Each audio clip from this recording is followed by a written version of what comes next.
Welcome to the My Crazy Office podcast with the authors of Working With You Is Killing Me, Working For You Isn't Working For Me, and Mean Girls at Work, Kathy Elster and Catherine Crowley. They're committed to creating world peace, one crazy office at a time. And now, here are Kathy and Catherine.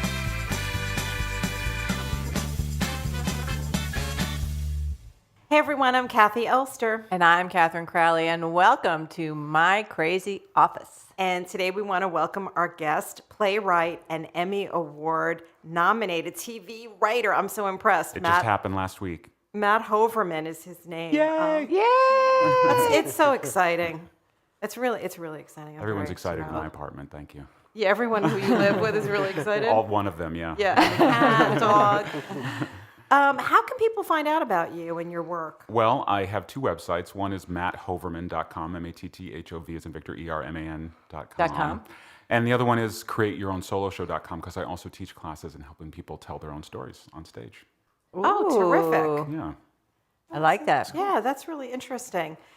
All right, well, let's just go into it, Logan. What's our first question? Sure. I run a team meeting every Wednesday morning, and there's one guy who arrives 15 to 20 minutes late every time. Interrupting the meeting is one thing, but he always sits down and says, "Sorry, I'm late. What did I miss?" It drives me crazy. How do I handle this meeting disruptor?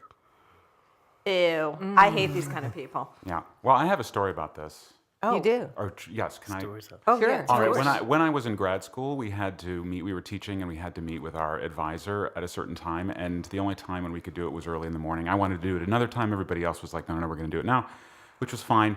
And then this one woman would come, and I'd always be on time. And this one woman would come 20 minutes late every time you'd have to recap the material. And while she was sitting there, she would do her makeup. Oh, my God. And this drove me insane. And so one day I'd had it, and I decided I brought my shaving cream and razor. And I waited till she got there and shaved when she started doing it. So that's my advice is shave. And what happened? Did she say anything? Oh, yeah. Well, yeah, she was outraged, You know, people like that, they don't really take Yeah. responsibility. They don't take They're totally responsibility for unconscious. unconscious. Exactly. Well, I think that late people like this are attention seekers. That's my unprofessional opinion. I don't know if that's actually accurate. I think that is certainly part of the game. Absolutely. They just need attention. Well, they need attention, and as Matt is saying, they're very unconscious, they're very unaware, and they always think that they're going to get to the meeting on time this time. I think often they tell themselves that, but they're time optimists and rather self-absorbed, and so when they arrive late, they're just, "Oh my goodness, I'm so sorry." And they're not sick of themselves. No, not in the very least. No, they also assume that everyone wants to update them. Yeah, see, it's self-centered. Super and, narcissistic? And it's attention-seeking. I mean, I don't know if this is her boss or this is just a lowly coworker. I don't know who this is. But to me, if it's, her boss or somebody of importance, I would just, ask somebody in the group to be a note-taker for him. So when he walks in and says, "Hey, everybody, what I miss?" you can just say, "Here, we took notes for you." Yeah. Oh, what a good Like idea. That's a great That's idea. an excellent idea. It's a great But idea. if he's not important, If he's not important, then what? Dress him down, baby. yeah, then you have to have a private meeting and say, "What's your problem?" Yeah. What's your problem? That's taking He the walks high into road. the room, Is that how you start the conversation? single white, like an No, you interrogation. say, "We need to talk." That's always a scary line for people. And what happens when they come in late to that meeting? And says, "What did I miss?" Yeah, right. That's so true. You're absolutely right. All right, well, I'm wrong. I No, take no, it no. No, Take it I back. think that's excellent. I think, well, so from the psychological point of view, to me, the key here is that you cannot let this person rattle your chains. So in other words, meeting disruptors, and such as the woman who put makeup on at that meeting, they do it to everyone. And I think the challenge, if you're the person running the meeting, is that you think that they're destroying your meeting, your thing on purpose. You really think that they're trying to hurt you in some way. So to me, the first part of this is you got to cool down and calm down. Keep calm and carry on yourself and realize there's nothing personal about this behavior. The individual is very self-absorbed and needing attention, and you don't want to react that way. You know what I mean? You don't want them to you don't want to rise to That the, you are. Yeah. Yeah. You know, sometimes I have this with teaching where I'll have a student who just always consistently comes late to class. And in the past, I would be tempted to start late. You know, well, let's wait till everybody Right, gets right, here. right. You know, what's your advice on that? No. Obviously, you're right. Yeah. Then the I person- stopped doing that. Yeah. Yeah, the person really controls you. Yeah. Okay. So then if it's a subordinate, if it's somebody who just should be at this meeting, but they're really not threatening to you professionally, what do you do? What do you say? Can't you just say, we're going to continue. Here's the agenda. So look at the items that we have covered so far. We're going to continue. And if you'd like to speak to someone after the meeting, they'll catch you up on what happened. Right. Okay. So you never take them aside and say, listen, you're disruptive to my meeting. I would appreciate it if you I think you were to could come at on some time. point. Yeah, but it wouldn't matter. But you have to expect that they're going to do this. At least Right. that's my experience. And I don't have coworkers like this, Yeah. but I have friends and some family members who have this tendency, and you can't let them ride your train. Yeah, And sometimes even maybe confronting them about it, even to the side, is sort of giving energy to them. It sort of creates a crisis that they can then be a part of. I sometimes find that, like, if I just ignore, I mean, if I just keep barreling forward with the class, I mean, you know, it's like, okay, you know, you've missed what you've missed. Yeah. Then they feel minimized, and then they want to be on time. Versus if Takes you're like, the let's wind take out it of their aside, sails. and you kind of let's talk about this. Oh, then they'll come in late and be like, well, I'm sorry, I'm late. You know, Right. I know you don't. You're right. Yeah, they just need more. It's just the attention seeking. That's really what it is. Right. So don't give it attention. Yeah, I have it in Friends too. It's dreadful. It's crazy making. So you set a boundary. With friends, what I've learned is I say, I'm going to go in, let's say it's the movie theater. It's a classic place to be kept waiting, right? So I'll go in. If you're not here by whatever the time, I will go in and you'll find a way to find me. Right, with their ticket. Yeah. You never want to Don't buy a offer to ticket buy tickets for someone like Yeah, that. Right, exactly. for Yeah. a late person. Yeah. All right. It's tricky. well, Yeah, don't depend on them. I like that question. We have another question, Logan? Yes. What do you do when you're on the phone with the client and you can tell he or she is totally distracted? I have one client call where I can always hear the other person typing in her computer, shuffling papers, and moving around the office. When I ask her a question, she says, "Say that again." I do that.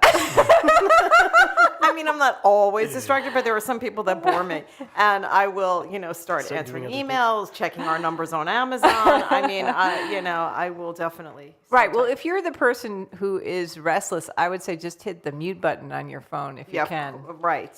I'm sorry. Say that again. I got yeah. distracted. He was- here. I was looking at my message. Yeah. We are in the age of distraction. So this, I think, is a true. very real question. And this, too, can really take a toll. Especially, again, if you're someone who feels like people don't listen to you, this can really set you off. Yeah. Right, Yeah. Right. In my situation, I would say one thing you could do is just say, it sounds like you're really busy right now. Shall we schedule this call for another time? Or let's just do 5 quick minutes of going over the major points, and then I want to let you get back to your work. Yeah, I think you have to get this person's attention somehow. You have to somehow say something exotic or something that's Could going you to be send rattling. cartoons over to their email? You or? could do that. You could start conversing with them online at the same time. Right.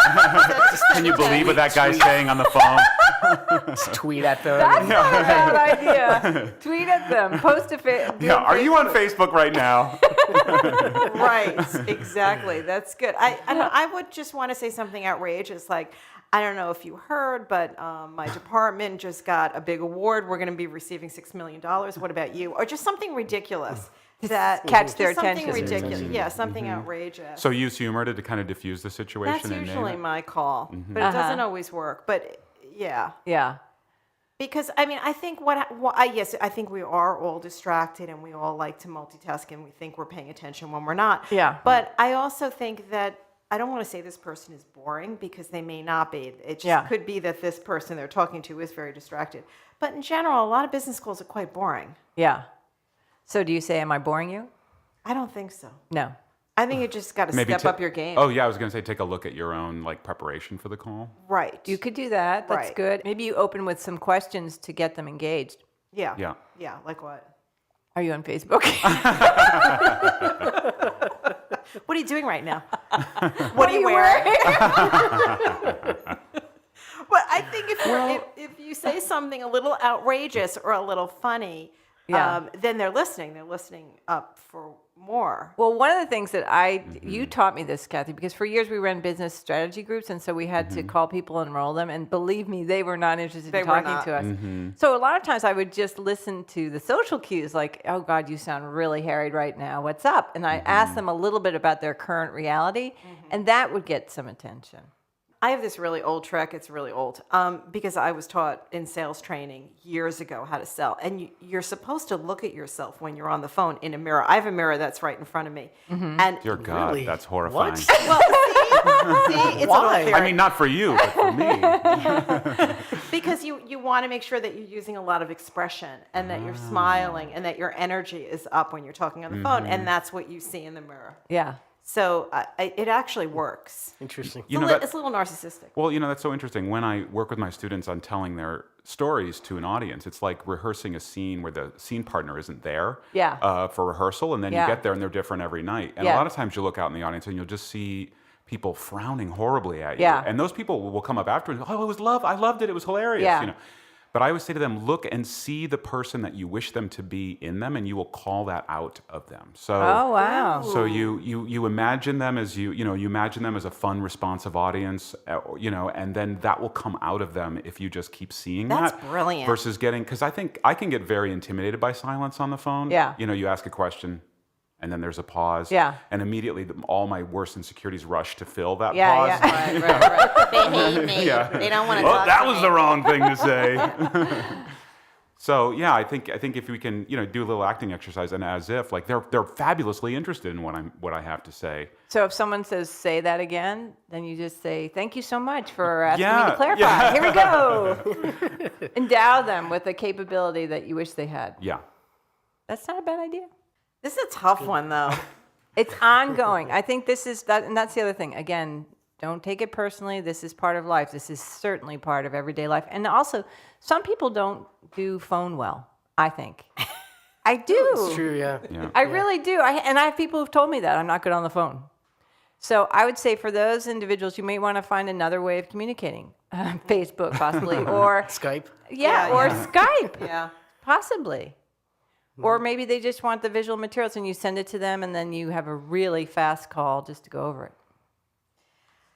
I think some great advice. I appreciate all of these ideas. Okay, so that's it for this segment of My Crazy Office. Yeah. It's over already. This has been so I fun. know. You'll have to do it again with me. You got to All come right. back. So just tell us again where people can find you. MattHoverman.com and CreateYourOwnSoloShow.com.